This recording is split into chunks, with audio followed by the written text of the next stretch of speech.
Redfin just announced they are out of the iBuying business. So what does this mean as we're seeing more of this happen, especially with OpenDoor obviously in a lot of trouble, and we're not seeing the iBuyers such a dominant force anymore in the real estate market? So first off, let me give you some perspective of where I'm at and who am I.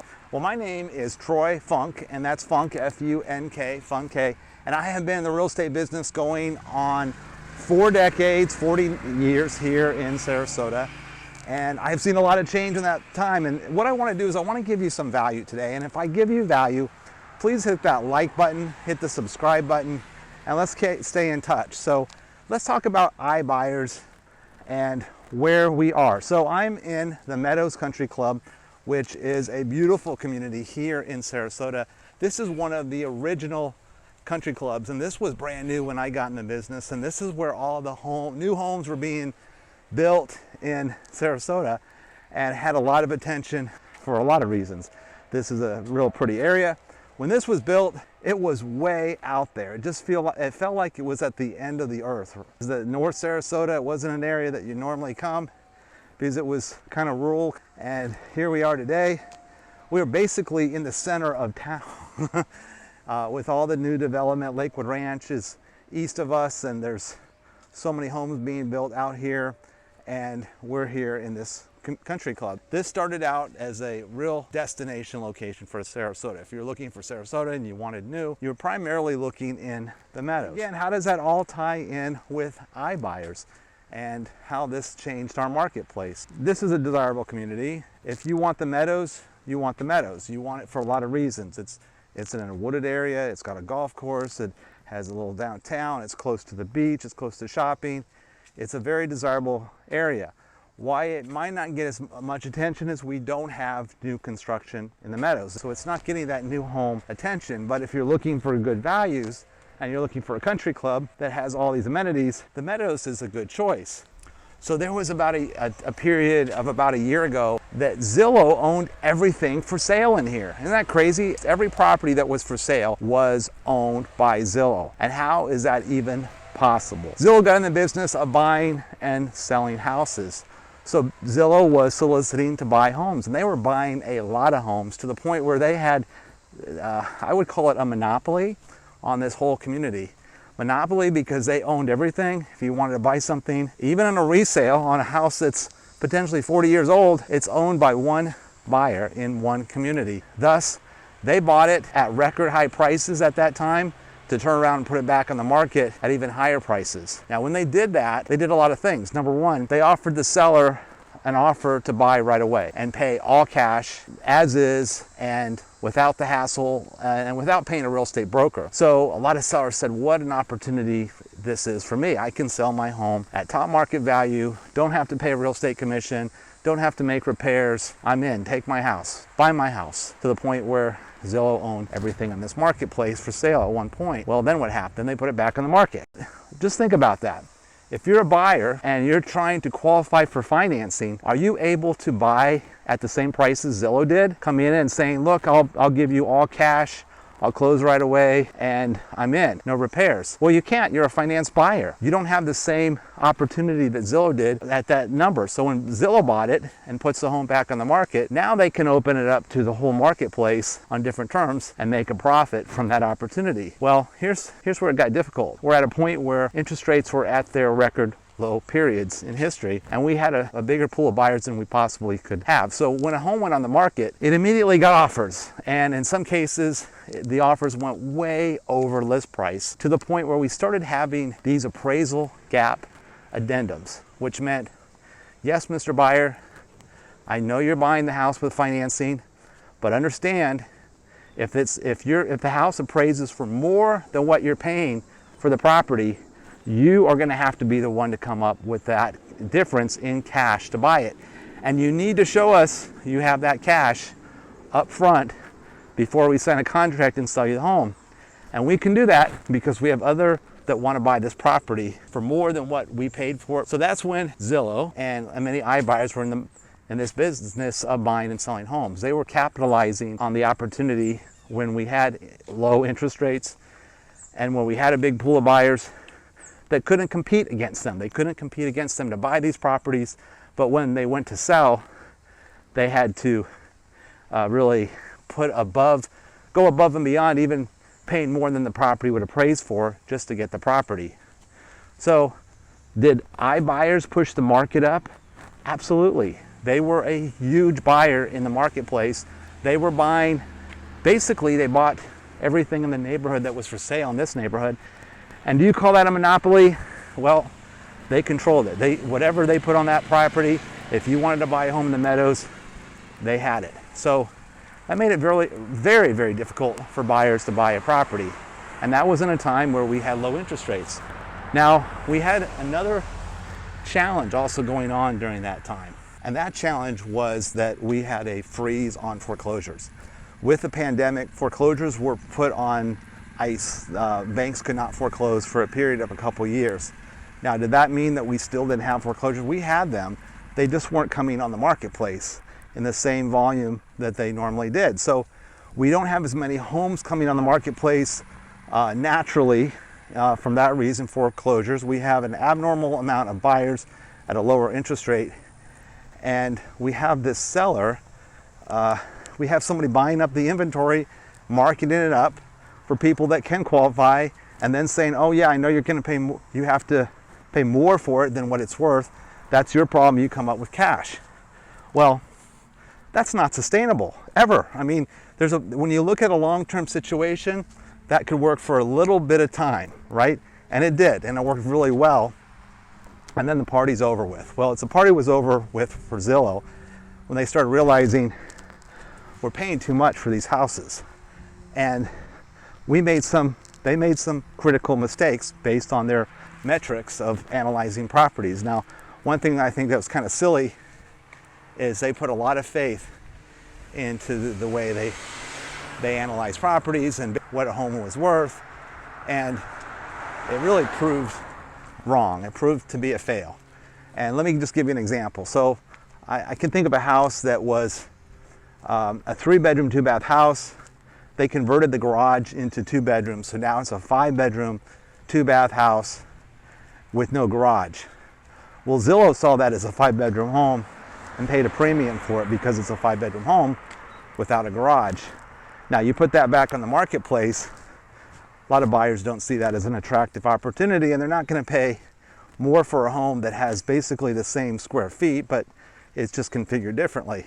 So Zillow made a lot of bad decisions in their metrics, which held them back. Gave some people an advantage if they sold their home for more than what it was worth to Zillow, and that happened for some time. But overall, Zillow was manipulating the marketplace. And when I say Zillow, I mean iBuyers. They were manipulating the marketplace, especially when they can come in and buy so much inventory and take advantage of people that want to buy but don't have the resources that they do to come in as a buyer. So where are we right now that buyers are pulling out of this marketplace and they're not driving the prices up anymore, right? I mean, that's part of an advantage of that they're not here anymore. Am I glad that Zillow and Redfin and OpenDoor and all these corporate buyers are going broke?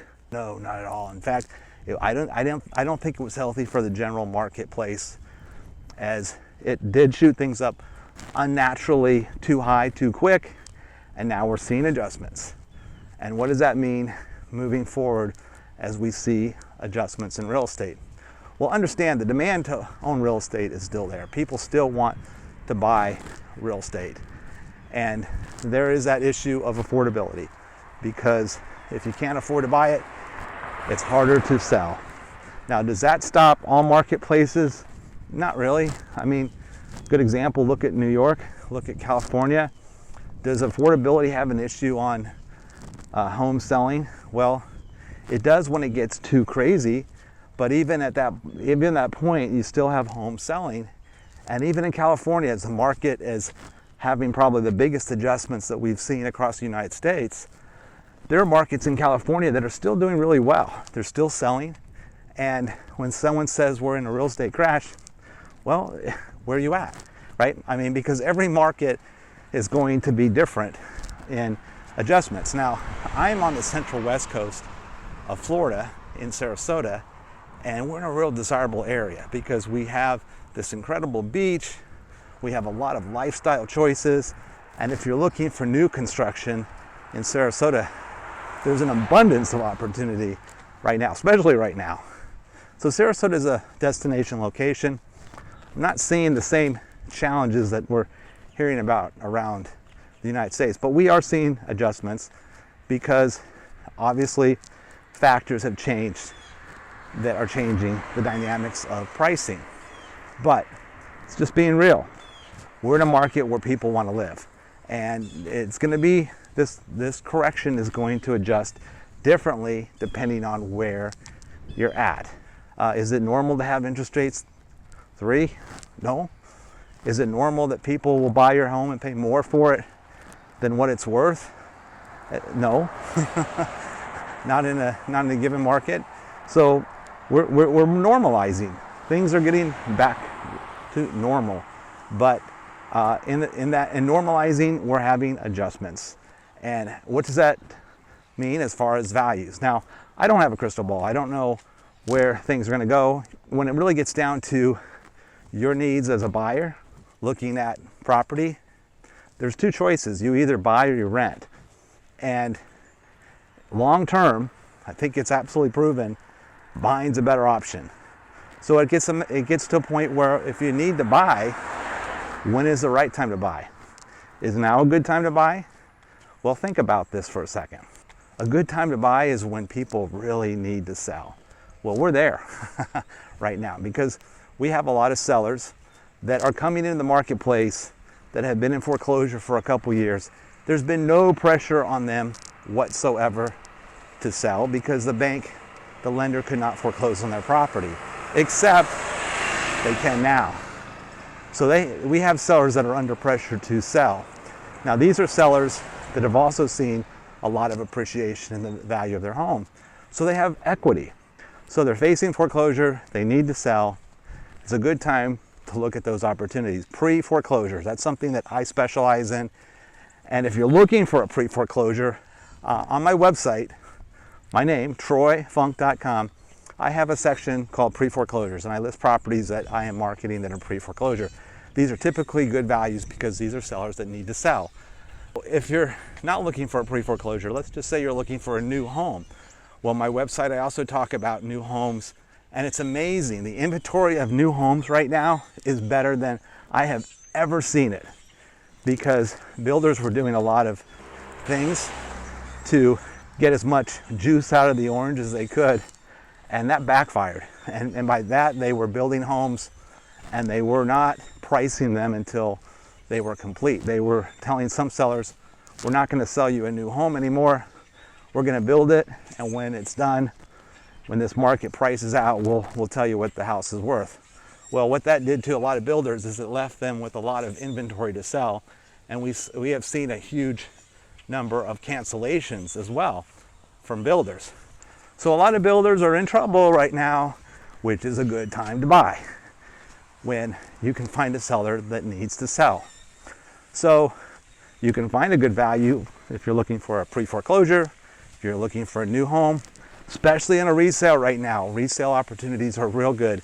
Now understand, we still have sellers that are thinking, look, I want to sell my home for what my neighbor sold for 3 months ago.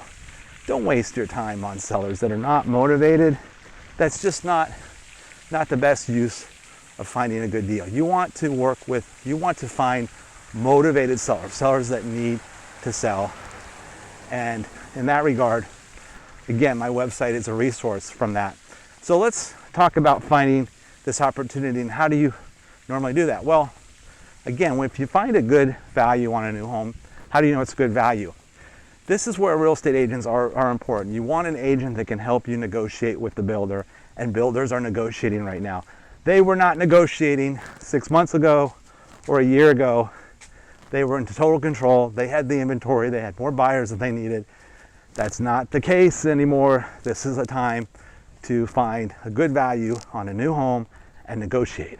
And have somebody negotiate for you that knows the business, that can go to the builder and say, look, my client wants that house, wants your home but I have a couple other properties that meet that criteria that are also competitive in price. So, Mr. Builder, what's the best you can do to make sure my client gets your home at the best possible price?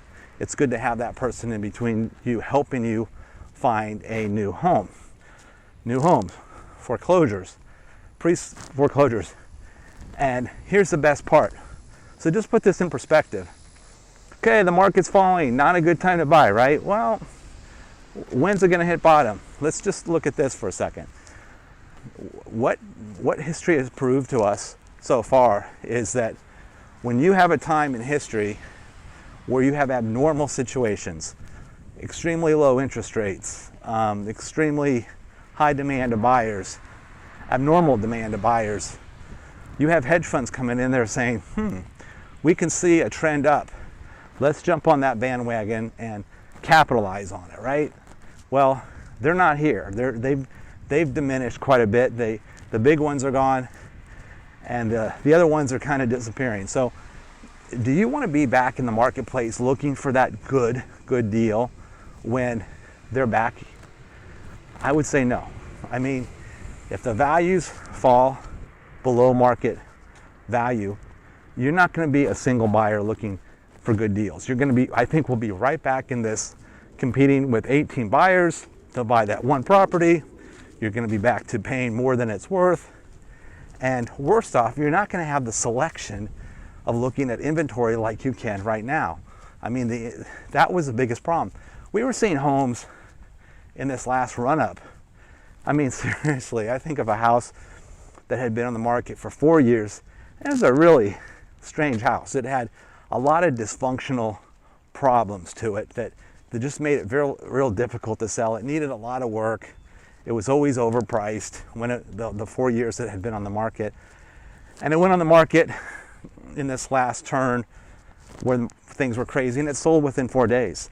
And unfortunately, those poor owners that bought that home bought it was the only thing that was really in their price point that worked, and they knew they were buying an awkward home, but they're not happy there.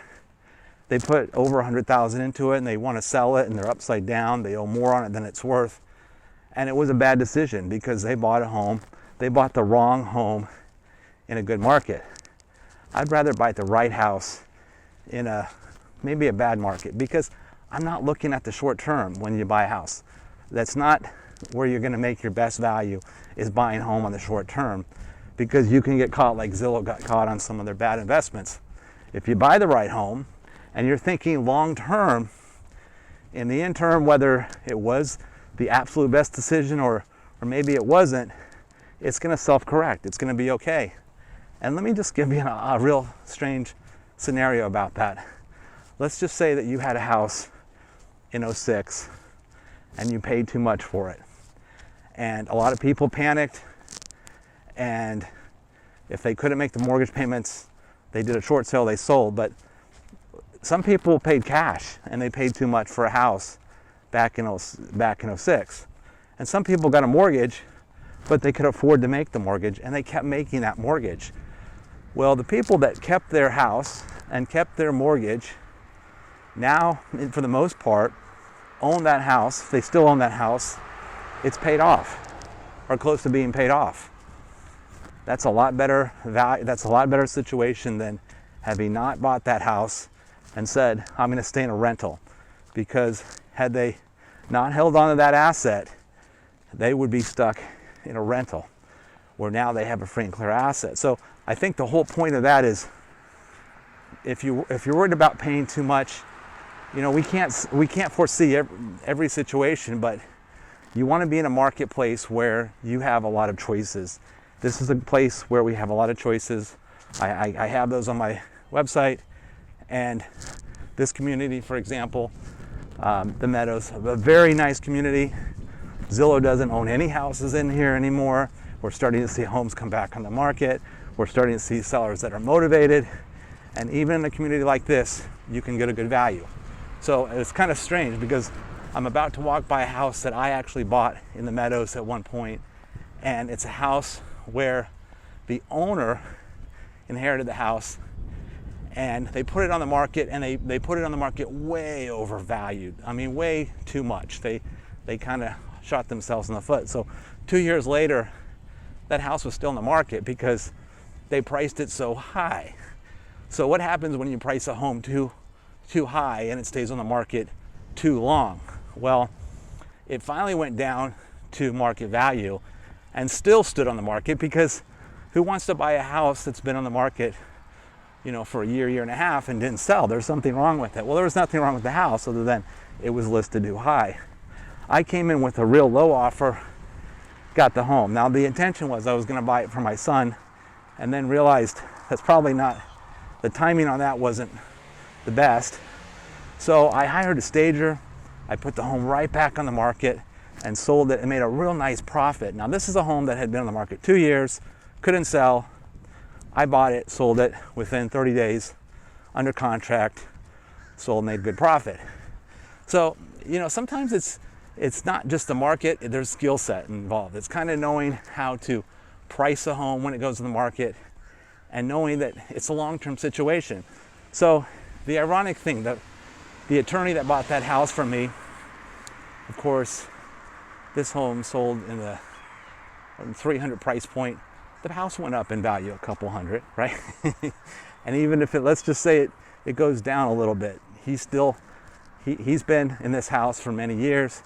Long term, it's been a good investment. So again, there are opportunities in every marketplace, but if you're a buyer, you want to be a buyer when you're not competing against these hedge funds, you're not competing against these iBuyers.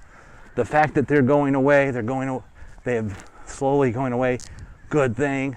And again, if I've been helpful to you, hit that like button, hit the subscribe button, and I look forward to seeing you on my next video.